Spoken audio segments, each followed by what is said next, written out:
With three new video from Duffy Sports Grill in Jupiter showing the teen accused in a brutal double murder. The video first seen on CBS 12 shows Austin Harriff looking cool and calm just hours before deadly cannibal attack. This is as funeral arrangements for victims John and Michelle Stevens is underway right now. CBS 12's Jana Ashbach is live in Stewart at the sheriff's office where she just spoke with the sheriff about getting the FBI involved in the case. Jana. Yeah, right now they say they know who did this, what happened, and where it happened, obviously. But right now detectives say the reason that they're sending their toxicology tests to Quantico, to the FBI, is to figure out why. This surveillance video of a calm, red baseball cap wearing Austin Harriff is released. And this is just an hour before a heinous double murder and a third attempted murder. Harriff's mother told police he abruptly left the restaurant after he got into an argument with his father. But here, the surveillance video from inside Duffy's on Indiantown Road shows he's moving normally and calm, not the crazed violent actions seen just an hour later, after he walked 3 miles. And deputies say Harriff came into the Stevens garage, attacking Michelle Stevens and John Stevens. John fought back, but Harriff stabbed and beat him to death and then was caught chewing on his face as deputies arrived.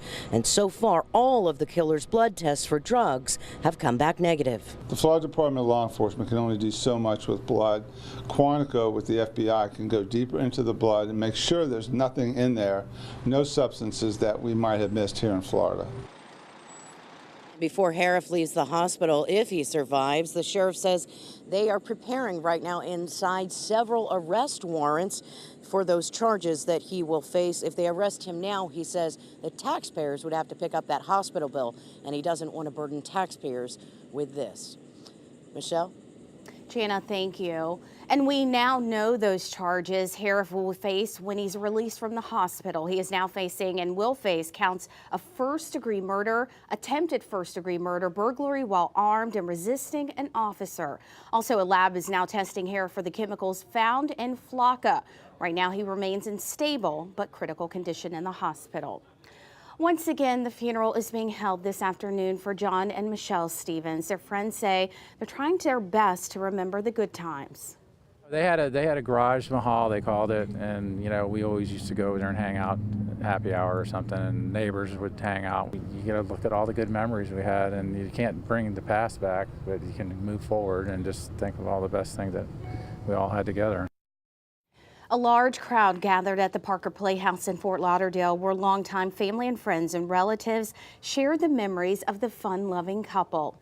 Also today, the Harriff family released a statement expressing their deep sympathies for the pain and suffering Austin may have caused. In part, they said, quote, "We love our son and know that he is not the person some are making him out to be for their own purposes.